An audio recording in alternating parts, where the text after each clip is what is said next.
Yang Allah muliakan fil hadis, dalam hadis disebutkan riwayat Imam Muslim.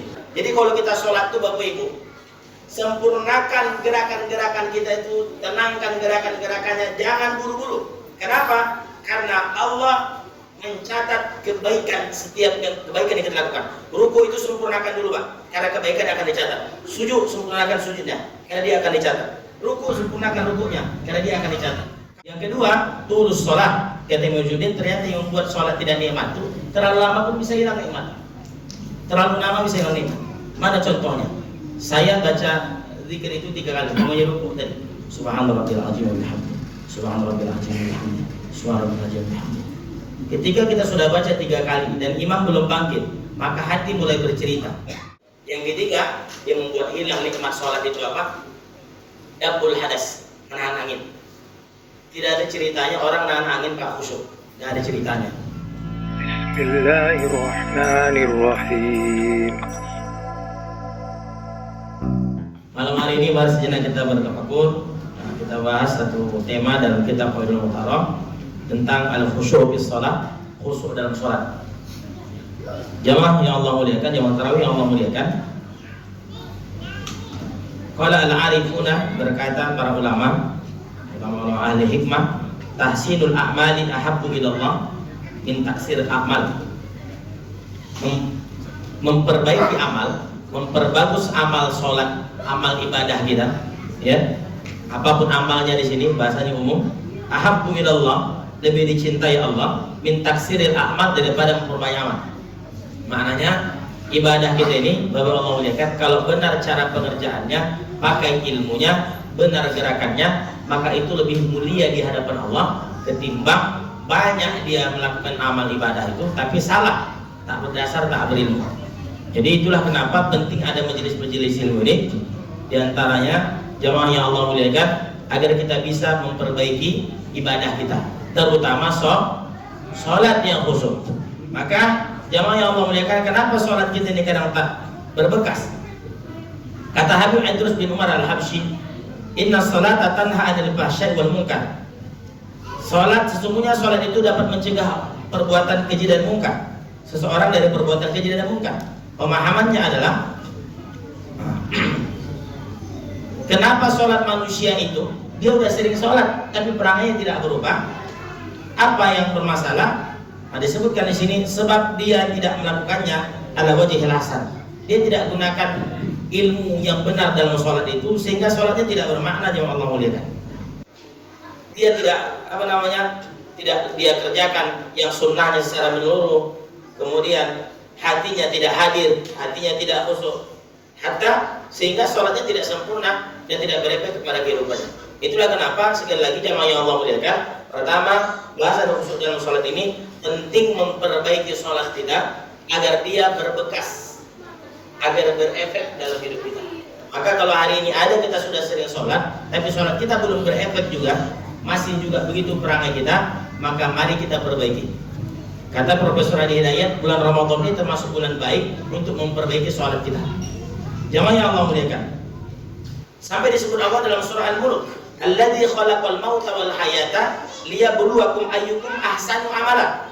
Allah menciptakan ada mati, Allah menciptakan ada hidup untuk menguji di antara kalian, ayyukum ahsanu amala, di antara kalian siapa yang paling bagus amalnya, bukan aksaru tapi ahsanu. Ayatnya memakai ahsanu, bukan aksar. Kasir itu banyak, aksar.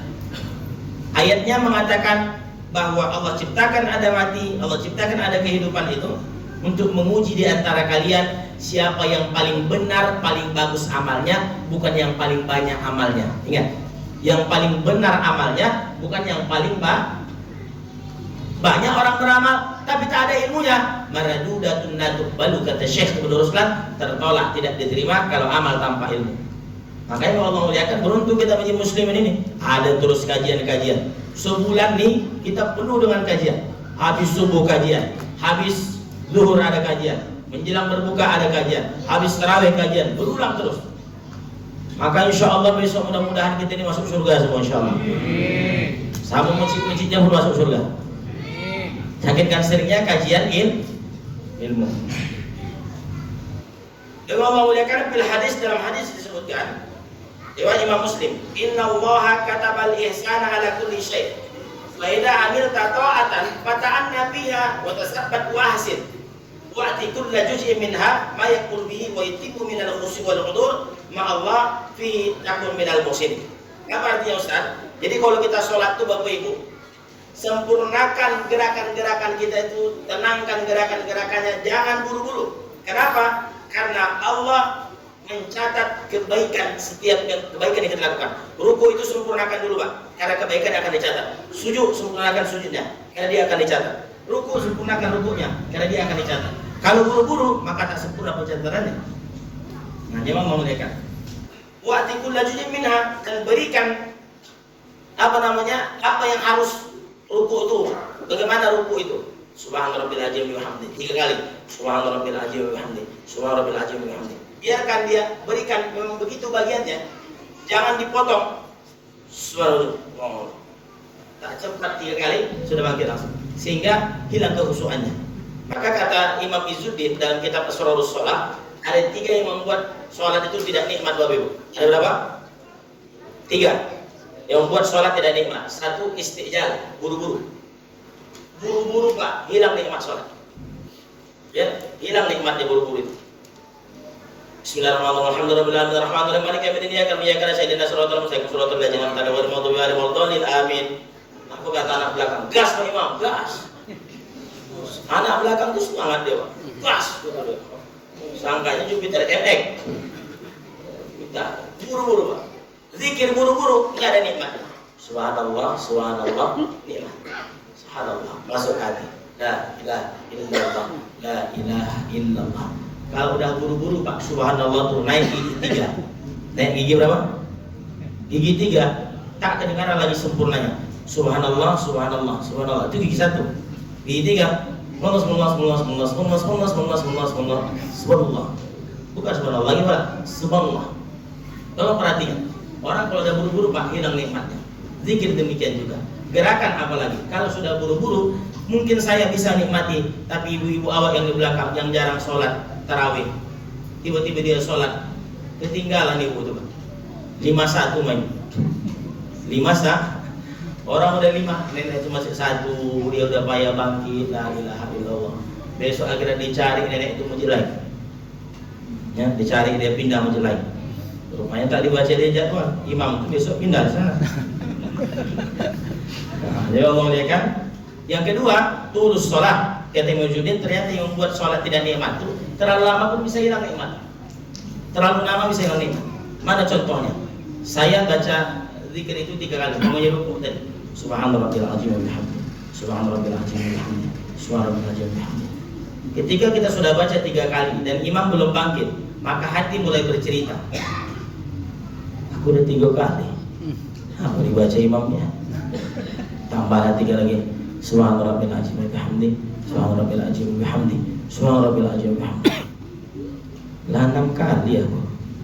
Apa agak ini baca imamnya? Dan biasanya kalau terlalu lama ini kita tidak melihat kondisi jamaah, maka ada 2 yang akan terjadi kepada makmum ini. 1, pikirannya akan melayang, matanya akan kosong Pak, sehingga dia akan mulai melihat apa yang bisa dibaca. Laporan keuangan masjid, Pak Andi 50.000. Termasuk ibu-ibu yang mungkin hanya banyak bunganya Bu, itu ibu-ibu yang di belakang tuh, kalau udah imam terlalu panjang, dia akan lihat bunga di mukena ibu. Di mana ibu dia boleh mau kena? Kenapa Ustaz terjadi kosong pikiran? Sebab apa? Terlalu lama tadi. Tapi Ustaz Nabi lama, Nabi lama. Kalau cek Bapak Ibu ngomongnya kan, bagaimana Nabi lama itu? Sendiri atau berjamaah?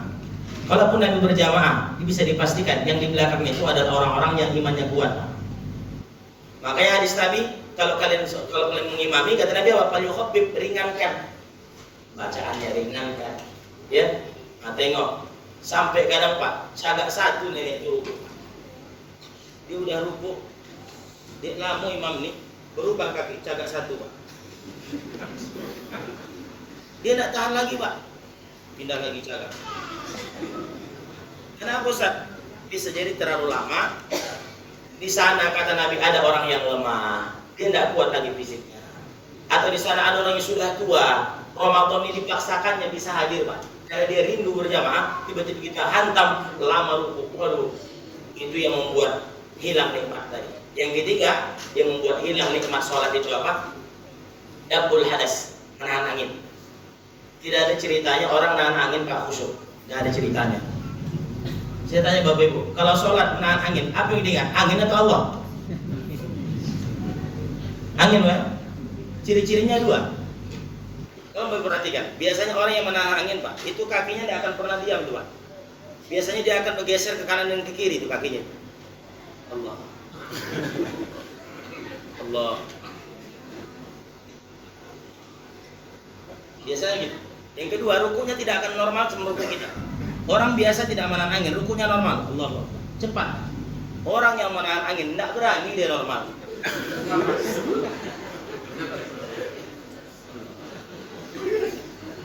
Allah. Kenapa Ustaz? Kalau dipaksa bahaya. Saya cuma pesankan begini, kalau Bapak jamaah yang Allah muliakan ini ada nampak kawan nanti model itu, tolong jangan diganggu. Biarkan Inyo berjuang sampai titik darah terakhir. Jadi jangan diganggu, sebab apa? Sebab kalau keluar bukan dia yang ajak, jamaah yang lain pun ajak. Apalagi buka puasa dari makan jengkol pula ya. Itu merusak yang lain pun hilang khusyuknya Pak. Nah, jadi bagaimana caranya? Akhiri, assalamualaikum, ambil air wudhu. Wudhu itu ibadah. Buka kitab Bulughul Maram. Apa kata Nabi? Siapa orang yang menyempurnakan wudhunya, lalu ditutup dengan doa habis wudhu, asyhadu an la ilaha illallah sampai akhir, Allahumma ja'alni minat tawabin wa ja'alni minal mutatahhirin sampai akhir, maka apa kata Nabi? Masuklah dari pintu surga 8 yang mana saja yang engkau mau. Wudhu itu ibadah Pak. Wudhu itu ibadah. Maka wudhu jangan malas, jangan ambil air wudhu. Adapun kalau kita wudhu, maka saya pesankan ibu wudhu tapi anginnya tolong bawa keluar. Bawa keluar. Diamalkannya Pak wudhu, cuma ditinggalkannya anginnya di dalam, itu juga merusak. Nah, kalau imam bagaimana Ustaz? Kalau imam sholat, imam menahan angin, maka itu ada pintu di sebelah sini. Nah, maka imam keluar dari sebelah kiri, ambil air wudhu. Tapi Pak Imam, ya Ustaz Dana, nah kalaupun mau meninggalkan jamaah, tolong jangan tinggalkan jamaah ini sedang dalam keadaan sujud. Berkeringat ibu di belakang Bu. Aku lama Ustaz Dana Jo. Lama keringat ya Allah, ilaha illallah. Hilang khusyuk. Nah, jadi Allah muliakan, ini ngomong ulama bukan saya. Dan kita pasal sholat, 3 yang membuat sholat itu hilang khusyuknya. 1, buru-buru. Jadi ceritanya ada orang kalau ibadah buru-buru tuh dinikmati. Maka Ustaz Dana Imam Tarawih ini nikmati aja. Agak-agak 2 juz semalam jadilah. Paling separuh hilang. Nah, itu kan di subhanallahil ma'bud, imam sujud, makmum cabut. Kata orang gitu Pak. Jadi Allah ya kan, saya simpulkan kajian kita pada malam hari ini bahwa ternyata khusyuk dalam sholat itu penting. Untuk menghadirkannya dimulai daripada memperbaiki sholat, gerakannya diperbaiki. Kenapa Ustaz? Karena Allah lebih mencintai amal yang benar ketimbang amal yang banyak tapi salah. 2 rakaat tapi benar itu lebih mulia ketimbang banyak tapi salah. Yang lebih bagus banyak tapi itulah di masjid Muslim ini, maka sholat tarawihnya 2/3 rakaat sudah banyak, insya Allah benar banyak pahalanya.